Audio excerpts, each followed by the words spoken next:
પછી લાઈટ ના હોય 2 દિવસનું મેરવણ ભેગું થાય તો છાસ તો બધું કરવાના બગડે, બધું બગડે. છાશ ન થાય કાંઈ નહીં. એટલી છાશ લે કોણ?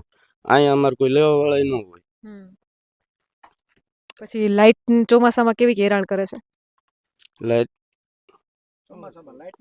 લાઈટ હા, લાઈટ નો બહુ ન રહે, પણ મારે અહીંયા હું રહું છું બાજુના ગામમાં, અહીં મારી ડેરી છે, એટલે મારે આ રસ્તેથી દીમાં 4 વખત નીકળવાનું હોય, હાલવાનું હોય.